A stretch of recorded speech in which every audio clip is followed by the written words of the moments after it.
हूँ प्रीति सिंह और आप देख रहे हैं हल्ला बोल। दिन भर की बड़ी खबरों और अहम मुद्दों के साथ हाजिर है। शुरू करते हैं आज का हल्ला बोल।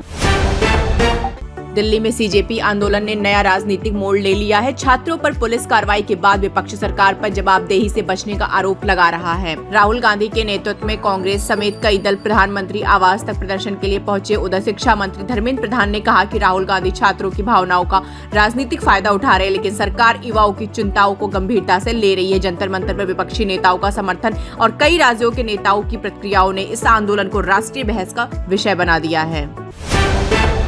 सुप्रीम कोर्ट ने स्पष्ट किया है कि हत्या जैसे जघन्य अपराध में शामिल 16 से 18 वर्ष के किशोर पर परिस्थितियों के अनुसार बालिग की तरह मुकदमा चलाया जा सकता है। अदालत ने बिहार के एक मामले में हाई कोर्ट के फैसले को बरकरार रखते हुए कहा कि हत्या किशोर न्याय अधिनियम के तहत जघन्य अपराध की श्रेणी में आता है। यही फैसला भविष्य के कई मामलों के लिए महत्वपूर्ण कानूनी मिसाल माना जा रहा है।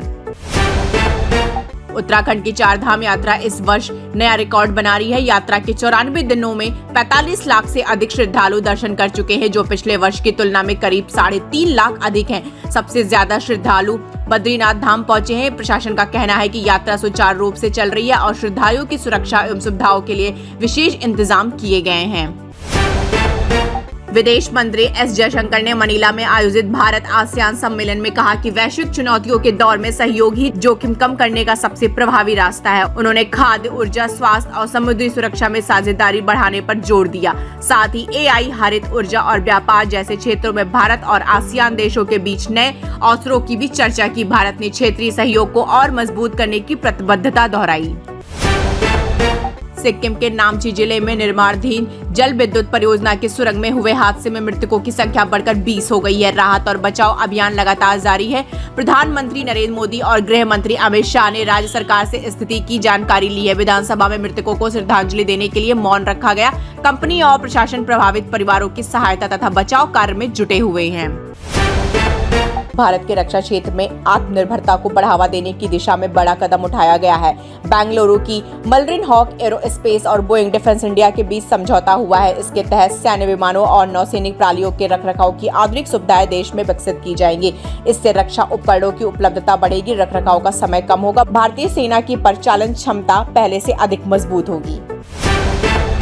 पश्चिम बंगाल के मुख्यमंत्री ममता बनर्जी ने छात्रों के आंदोलन पर हुई पुलिस कार्रवाई की आलोचना करते हुए केंद्र सरकार पर लोकतांत्रिक आवाज दबाने का आरोप लगाया। उन्होंने कहा कि जरूरत पड़ने पर वह स्वयं दिल्ली जाकर आंदोलन में शामिल होंगी। ममता ने छात्रों के समर्थन में खड़े होने की बात दोहराई और केंद्र की नीतियों पर भी सवाल उठाए। उनके बयान के बाद आंदोलन को लेकर राजनीतिक माहौल और गर्मा गया है। दिल्ली में लगातार बारिश से मौसम सुहावना हो गया है, लेकिन कई इलाकों में जलभराव और ट्रैफिक जाम ने लोगों की परेशानी बढ़ा दी है। मौसम विभाग के अनुसार 27 जुलाई तक राजधानी में बादल छाए रहेंगे और हल्की से मध्यम बारिश का दौर जारी रहेगा। तेज हवाएं भी चल सकती हैं। तापमान सामान्य से 3 से 5 डिग्री तक नीचे दर्ज किया गया है। प्रशासन जलभराव वाले क्षेत्रों पर नजर बनाए हुए है और लोगों को मौसम को देखते हुए सावधानी बरतने की सलाह दी गई है।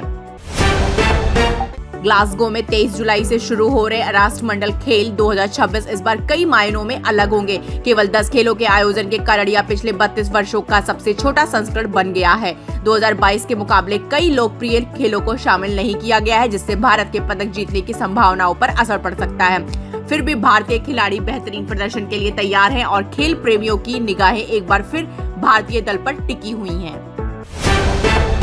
लोकप्रिय क्राइम वेब सीरीज रंगबाज अपने चौथे सीजन के साथ वापसी कर रही है। इस बार अभिनेता मोहित रैना मुख्य भूमिका में नजर आएंगे। राजनीति, अपराध और सत्ता के खतरनाक गाठजोड़ पर आधारित यह सीरीज पहले से बड़े स्तर पर बनाई गई है। 7.7 IMDb रेटिंग वाली इस फ्रेंचाइजी के नए सीजन को लेकर दर्शकों में जबरदस्त उत्साह है। निर्माताओं का दावा है कि इस बार कहानी पहले से ज्यादा रोमांचक और दमदार होगी। आप देखते रहिए हल्ला बोल। मैं हूँ प्रीति सिंह। फिर होगी मुलाकात नई खबरों और नए मुद्दों के साथ। नमस्कार।